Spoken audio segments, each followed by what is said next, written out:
हमारे नए गली न्यूज़ इंडिया चैनल को सब्सक्राइब करें और बेल आइकन दबाना ना भूलें। मेरे यहाँ माता तो कोई हो नहीं सकती, मैं 80 साल का हूँ, लेकिन मेरे बहनों, पोतियों, परपोतियों, मैं देश भर जहाँ भी हमारे बहनें बैठी है वहाँ रात दिन जा रहा हूँ। कल रात को मैं इलाहाबाद में 12 बजे सभा ली है और 5000 महिला थी वहाँ इलाहाबाद में। जब योगी या रोगी का राज में हम सभा ले सकते हैं रात को 12 बजे और स्पीकर वहाँ मंडप सब है, तो हमारे पुलिस वाले को क्या हो गया? मुझे मालूम नहीं था आज तक। ये हमारी सरकार क्या कर रही है? ये यदि हमको 4 दिन में परमिशन नहीं मिली तो मैं खुद आपको यहाँ आके आपके साथ बैठूंगा, उपोषण पर बैठूंगा। ये क्या देश, ये क्या देश इनके बाप का है? क्या मोदी शाह के बाप का है? यदि ये इनका रवैया, मैं बताता हूँ कि साले जिन्होंने आपको रास्ते पर बिठाया, धूप में बिठाया, वो सड़ के मरने वाले हैं सर। ये सरकारी कैमरा मेरे सामने है, पुलिस का कैमरा है। मैं मोदी शाह का आह्वान करता हूं, अरे मेरे पास ना काला धन है न मेरी फाइल है, लेना है तो मेरा सिर्फ मेरे जी है। तू कब भी मार सकते हमें, लेकिन हम डरेंगे नहीं। मैं आज देश भर हमारे महिलाओं के साथ जुड़ा हूं।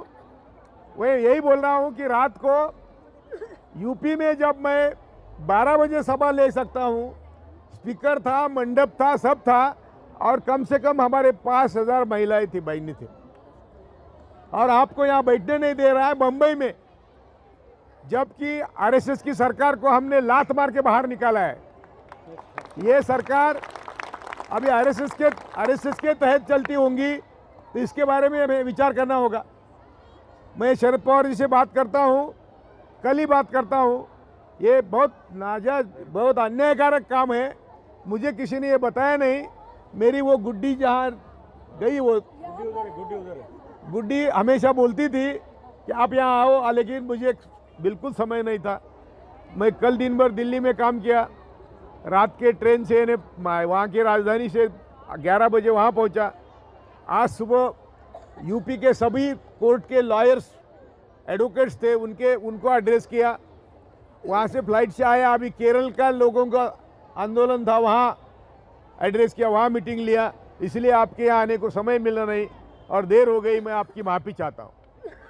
देखो, आप में से 10-12 मरे तो भी हमें यहाँ से नहीं उठना है। यदि सुनिए, यदि आप घर में रहेंगी, ये हमारे मराठी में म्हण है, चूल आणि मूल करत बसाल तर पुढच्या पिढ्या बर्बाद होतील। तो हमारी अगली पीढ़ियां बर्बाद हो जाएंगी। ये सिर्फ मुसलमानों के खिलाफ कानून नहीं है, ये कानून हमारे सब, ऐसा एक मनुस्मृति का कानून है। सुधीर जी बैठे यहाँ, मनुस्मृति कहती है कि जो वो हम सबके बाप है और वो हमारे मालिक है। तो इसके तहत हमें वो समझते हैं कि हम इस देश के नागरिक नहीं है, हमें वोटिंग का राइट नहीं है, हमें यहाँ सिर्फ जिंदा रहने का अधिकार है, ऐसे गोलवलकर गुरु जी कहते हैं। तो हमें अभी सोचना पड़ेगा कि हम जो यहाँ बैठे हैं, ये बहुत क्रांतिकारी पहल है। ये बहुत, हम देश का विकास के लिए, देश के कल्याण के लिए आपके हाथ में दौर दिया है।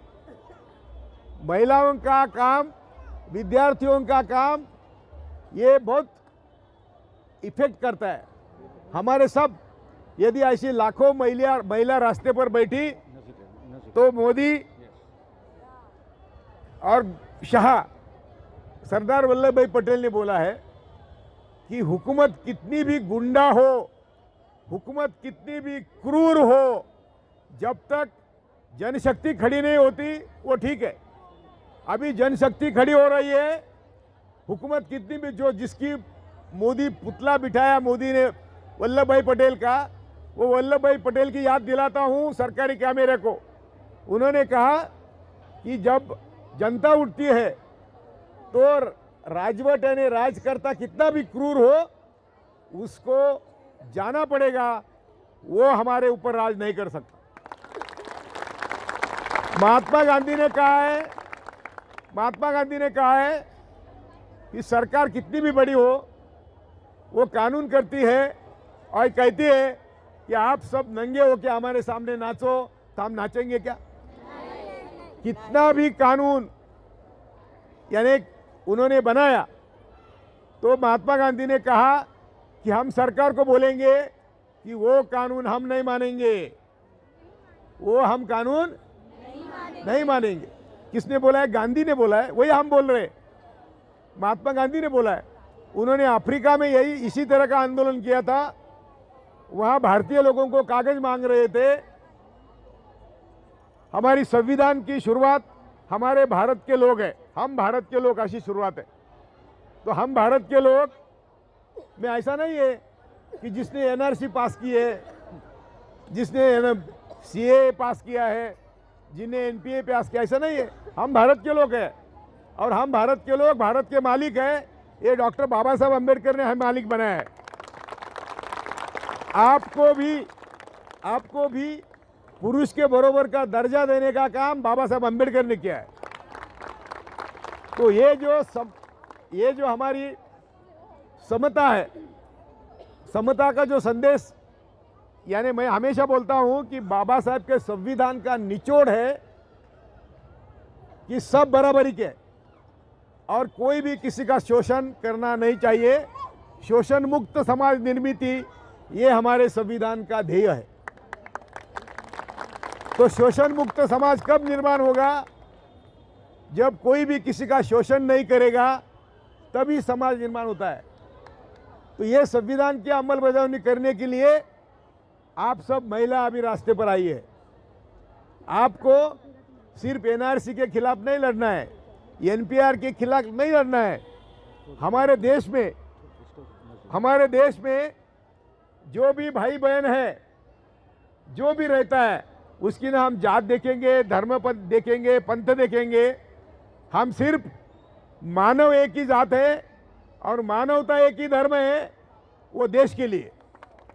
आपके घर में कोई मंदिर में पूजा करे, कोई मस्जिद में जाए, 10-10 बार पूजा करे, लेकिन देश के लिए मानव एक ही जात, मानवता एक ही धर्म। तो उसका काम क्या है अभी? तो हम सबको रोटी, कपड़ा, मकान, स्वास्थ्य और शिक्षा कम से कम दामों में मिलनी चाहिए। तो हमारा ध्येय सिर्फ एनपीआर को हटाना नहीं, एनसीआर को हटाना नहीं। तो आज मोदी और शाह, ये दो गुंडे देश की सभी कुदरती संपत्ति मुट्ठी भर पूंजीवादियों को बेच रहे हैं। सरकारी कैमरे में बोल रहा हूं, बेच रहे हैं, और वो मिट्टी मोल भाव से बेच रहे हैं। तो वो जो मिट्टी मोल भाव से संपत्ति बेच रहे हैं, हमारा ध्यान, हमारे जो रोजमर्रा प्रश्न है, ये रोटी, कपड़ा, मकान, पांच जो प्रश्न हमारे, उसके ऊपर हमारा ध्यान न जाए, इसलिए हमको धर्म में, जाति में, आपस में लड़ाते हैं। ये मैं हिंदू भाइयों को, विशेषतः आंबेडकरवादी, आदिवासी, वही कर थर्मास उघड, फोन जाऊ दे रे, उघड नाही, तुम्ही बोट ना घालू रे, त्याच्यात बोट कशाला घाल, बस रे, थांब रे, थांब जरा, राहू चल, राहू दे रे, होत ना रे, तुला काय करायचं, होत ना। ये मेरा अभी तीसरा भाषण है। घसा भी क्या करेगा, अभी 2 भाषण करके आया, एक सुबह इलाहाबाद में किया, दोपहर में अभी इधर किया, अभी ये तीसरा भाषण है। और मरे दम तक मैंने सोचा है कि मैं 80 साल का होके भी अभी 18 साल का महसूस कर रहा हूं, क्योंकि मेरे सब देश की महिलाएं जब देश को बदलना चाहती है तो हमारे जैसे घर में बैठेंगे तो वो करंट है। मैं आपको यही बोल रहा था कि आप यदि हमारी सुनेंगे तो आपकी सबकी अगली पीढ़ियों का कल्याण हो जाएगा, सब पीढ़ियों का। हमें तो कुछ नहीं चाहिए, हमारा एक सपना है, हम भी झोपड़ी से आए, हमारा एक सपना है कि हमारे देश के सभी नागरिक को अन्न वस्त्र निवारण आरोग्य और शिक्षा स्वास्थ्य मिले। इसके लिए हमारे पास पैसे है। यदि ये सरकार की तिजोरी है ना, तो ये सब लोग हम लोग भरते हैं, जिसको बोलते हैं अप्रत्यक्ष कर। आप सुबह उठती क्या नहीं, ब्रश लेती है, टूथपेस्ट लेती है, उसकी कीमत 1 रुपया होती है, लेकिन आपको वो 20 रुपए में देते हैं। उसका ब्रश होता है 1 रुपए का, आपको देते हैं 10 रुपए में। तो ये 9 रुपए जो है वो सरकारी तिजोरी में जाते हैं और उसमें से देश चलता है। कोई भी रईस आदमी टॅक्स भरता नहीं, तो गरिबांच्या शोषणातून हर दिन जो हमारा निजी, अभी आपकी साड़ी है, आपके कपड़े हैं, आपके बेटे के पेन है, पेंसिल है, जो भी आप दररोज खरीदती है हर दिन, उसमें से सरकार चलती है। तो सरकार कौन चलाता है? मोदी को पगार कौन देता है? मोदी हमारा कौन है? तो नौकर पूछ रहा है कि आप मालिक भारत के नागरिक है कि नहीं? क्या बात है? नौकर हमें पूछ रहा है। मोदी को बोलो कि तेरे डिग्री सर्टिफिकेट दे दो पहले, मोदी को बोलो तेरे पहले डिग्री सर्टिफिकेट दे दो, हम हमारे पेपर का देखेंगे। देखो अभी चक्कर में नहीं पड़ना है। मोदी के लोग आएंगे, आपको बोलेंगे ये फॉर्म भरो, ये पेपर दे दो। हमने एक भी पेपर नहीं देना है, हमने फॉर्म नहीं भरना है, उनके साथ बात भी नहीं करनी है। मंजूर? मैं आपके साथ हूं, मेरा मरना तय है। आप लड़ेंगे नहीं तो आप भी मरेंगी। इसलिए मैं विनती करता हूं कि घर में बैठ के सड़के मरना है क्या हमारे साथ लड़के मरना है? यदि ये तय करेंगे तो किसी का बाप भी हमको हरा नहीं सकता। हिटलर को जनशक्ति ने हराया है। हिटलर नाम का बड़ा डिक्टेटर था, उसको भी जनशक्ति ने हरा है। अरे मोदी शाह तो किस पत्थर के मच्छर है, उनको तो हम जरूर हराएंगे। लेकिन तालियां बजाने से काम नहीं चलेगा। आप जैसी यहां बैठिए, वैसे हर मोहल्ले में जाना है, हिंदुओं के मोहल्ले में जाना है, दलितों के मोहल्ले में जाना है, आदिवासियों के मोहल्ले में जाना है, उनसे बात करनी है कि आपके रोजमर्रा प्रश्न क्या है। रोटी कपड़ा मकान, हमारे भी वही है। आपको मिलता है? नहीं मिलता है। हमको मिलता है? नहीं मिलता है। यदि वो हरामजादे हिंदुओं का कल्याण करना चाहते हैं तो हिंदुओं को सब मिलना चाहिए कि नहीं? मिलता है क्या? तो मुसलमानों की बात छोड़ दो, उनको बहनों को कहो चलो हम मरेंगे। तुमको मिलता है क्या? सब नहीं मिलता है। और तुम्हारे बाप की जन्म तारीख है क्या? नहीं है, उसको भी नहीं, उसके पास भी नहीं है। देश के 50% यानी 100 में से 50 लोग, मैं मेरे माँ की कहानी बताता हूँ। मेरी माँ, मैं सबसे बड़ा, मेरी माँ को 7 बच्चे हुए, यानी 6 उसकी डिलीवरी मैंने खुद देखी। ना हमारे पास खाने को था, हम झोपड़ी में रहते थे, तो माँ बच्चा निकालती थी खुद, ना हमारे पास दाई थी ना कुछ नहीं। मैं खुद साक्षीदार हूँ। और फिर वो हाथ धो के हमको रोटी बना के पका के खिलाती थी। तो अभी वो बच्चों की जन्म तारीख कहाँ है? कौन रिकॉर्ड करेगा? हमारा बाप अभी नहीं है, लेकिन वो मजदूरी करता था, मैं भी उनके साथ मजदूरी करता था। मेरे बाप को 88 पैसे रोज था, मेरे माँ को 62 पैसे रोज था और मुझे 36 पैसे रोज था। तो मैं जो आपके साथ बोल रहा हूँ, ये मेरा अनुभव बोल रहा है। ये महीने यानी 2 रुपए में हम सब लोग 7 बच्चे और हम खाते थे। मैं ये क्यों बता रहा हूँ? तो ऐसी हालत भारत में आज सभी लोगों की है।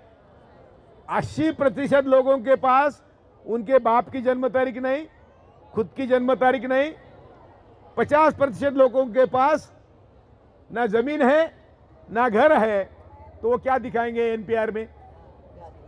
आप लोग दिखा सकते हैं, तो भी मैं विनती करता हूं, आपने भी कुछ भी दिखाना नहीं है। उनको बोलना चाय पिएंगे, चाय पिलाएंगे, चाय पीते हैं तो पियो, नहीं तो नमस्कार करके जाओ। हमारे लिए नहीं, हमारे लिए नहीं, देश के हित में, अगली पीढ़ियों के हित में हम डरेंगे नहीं। आप घर में बैठेंगे या मोदी का फॉर्म भर के देंगे तो भी मोदी शाह हमको सड़ के मारने वाला है। इसलिए आप सबने डट से काम करना है। रास्ते पर बैठना तो जरूरी है। जब संसद आवारा होती है, जब संसद में आवारा लोग बैठते हैं, तो रास्ते पर अच्छे लोगों को बैठना जरूरी है। तो मैं आपको विनती करता हूं कि बिल्कुल डरना नहीं, बिल्कुल पीछे हटना नहीं। मैं भाई जैसा आपको विश्वास दिलाता हूं, आप डरेंगी, आप हटेंगी तो भी आप मरेंगी। तो आप डरेंगे नहीं, हटेंगे नहीं, मरेंगी तो आपका इतिहास लिखेंगे कि लड़ते लड़ते मरी है, सड़कर मरी नहीं। तो मेरी विनती है कि मैं अभी 4 दिन में देखता हूं कैसे आपको यहाँ मंडप और लाउड स्पीकर नहीं मिलता है। ये क्या होता है कि सुधींद्र कुलकर्णी मुझे माफ करेंगे, पुलिस के अधिकारी सब संघ के होते हैं। यहाँ का अभी कमिश्नर था ना, वो संघी था, अभी गया, कल के आज जाने वाला था, गया। लेकिन वो जाता है नहीं, जाते नहीं वो लोग, उनका आदमी रख के जाते हैं। यदि आईबी है, बड़े सबसे बड़े संस्था है, एक भाई आईबी का प्रमुख होता है, दूसरा भाई आरएसएस का प्रमुख होता है। पुलिस का प्रमुख दामाद होता है तो आरएसएस पर प्रमुख ससुर होता है। तो क्या होता है फिर, बम स्फोट आरएसएस वाले करते हैं, नाम हमारा लेते हैं। दंगे आरएसएस वाले करते हैं, नाम हमारा लेते हैं, और वैसा रिकॉर्ड होता है। एक करकरे जैसा प्रामाणिक मानुष मिला, इसलिए हमारे बच्चे बाहर आए और प्रज्ञा ठाकुर और कर्नल पुरोहित अंदर गए। लेकिन उनका क्या चल रहा था, उनकी कॉन्स्पिरेसी, हिंदी कट लगाया मतलब, उनका छल कपट क्या चल रहा था, वो उनका लिखित है, मेरे पास अभी भी है, कि हम भारतीय संविधान नहीं मानेंगे, हमारे देश को हम मनुस्मृति के तहत चलाएंगे। मनुस्मृति क्या है कि जो ऊपर नीचे करती है समाज को। मैंने बोला कि मनुस्मृति में कहा है कि जो ब्रह्मा के मुंह से आए, ब्रह्मा हुआ नहीं, लेकिन ब्रह्मा से मुंह से आए, और जो बाकी हम सब लोग हैं, कभी कोई गले से आया, कोई पेट से आया, कोई पाँव से आया, तो वो सब जो मुंह से आए वो भी झूठ बोलते हैं, और हम सब लोगों को उनके पैरों तले कुचल कुचल के मारते हैं। और इसके लिए बोलते हैं कि वो देखो मुसलमान आए। मुसलमानों का डर दिखाने से वो हमारे सर पर पैर रख के हमको कुचल कुचल के मारते हैं। तो हम भी मुक्ति चाहते हैं, आप भी मुक्ति चाहते हैं, तो क्यों ना हम गले मिला के उनके खिलाफ लड़े। तो आप सुबह एक फेरी हमारे सब लोगों को जगाएंगी। उनका जो रवैया था, उनको जो लगता था ये सर मुस्लिमों के खिलाफ होगा और मुस्लिम वर्सेस भारत होगा, ये वो फंस गए, मोदी शाह फंस गए। मैं तो कहता हूं कि उनकी मेहरबानी है कि यदि दलित, मुस्लिम, आदिवासी सब लोग साथ आते हैं तो हम मनुवाद को लात मारने को तैयार हो गए।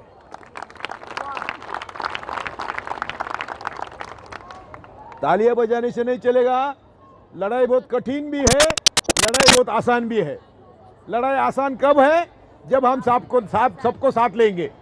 लड़ाई कठिन कब है, जब हम वो और हम भाषा करते रहेंगे। वो और भाषा नहीं है, आप सब बहनें, हमारा खून आपका खून एक है। जो वर्ण व्यवस्था ने जिसको कुचल कुचल के मारा, वो कोई ईसाई बना, कोई मुस्लिम बना। क्या बोले, मुंह के पास, अरे मुंह के पास रखते तो इसका घान बास आता है। क्या करेंगे, अभी मुसीबत है। ये बोलते मुंह के पास पकड़ो, मुंह के पास पकड़ो। तो तो हम यहां तक जो गुलामी हुई, पानी दे बच रहा, तो इन लोगों की बहुत बड़ी ताकत है। हमारे शत्रु बहुत ताकतवर है। मैं पानी भी पीता ना तो वो बोलते कोलशेपाली दारू पी के बोलता है। अभी आपने देखा ना, पानी है तो भी कुछ भी बोलते हैं और कुछ भी बदनामी करते हैं। वो बदनामी करके अभी थक गए। अभी वो बदनामी, उनको मालूम हुआ कि कोलशेपाली बदनामी को डरता नहीं। मैं उनको बोलता हूं मैं मरने को भी डरता नहीं। अभी क्या करेंगे? लेकिन जब आप सुधरेंगी तो मेरा मरण काम आएगा। जब आप घर में बैठेंगी तो मेरा मरण यानी मैं कुत्ते के मौत मरूंगा। आप चाहते हैं मैं कुत्ते के मौत मरो? तो सुनिए अभी। तो इसलिए ना मैं मरने को डरता हूं, ना आप रास्ते पर आने से डरेंगी। आप भी रास्ते पर आएंगी, मुझे यकीन है। मैं आपको यकीन दिलाता हूं कि हम सब लड़ाई जीतेंगे। लेकिन हम जब लड़ेंगे तो जीतेंगे ना, तो हलना नहीं। कोई भी घर के लोग भी बोलेंगे अभी आंदोलन बहुत हो गया, कई लोगों की भाषा भी शुरू हो गई है कि आप कितने दिन बैठेंगे। हम जब तक हम सबको रोटी, कपड़ा, मकान और शिक्षा नहीं मिलती तब तक बैठेंगे। हमें एनआरसी का डर नहीं है। हम चाहते थे कि ये सब लोग कब उठेंगे, बाबा साहब अम्बेडकर का संविधान का अमल कब होगा। तो जो अमल होने के दिन आए हैं। हम सब लोग जो होशियारी से काम लेंगे तो सभी जाति धर्म को जोड़ लेंगे। सभी जाति धर्म के गरीब हमारे ही खून के हैं, और जो हमारे खून के नहीं बदमाश हमें तकलीफ दे रहे हैं। तो हम आज आपको वादा, मुझे आपको मैं शपथ दिलाता हूं कि आप कभी हटेंगी नहीं। मरेंगी तो भी हटेंगी नहीं। जय भारत।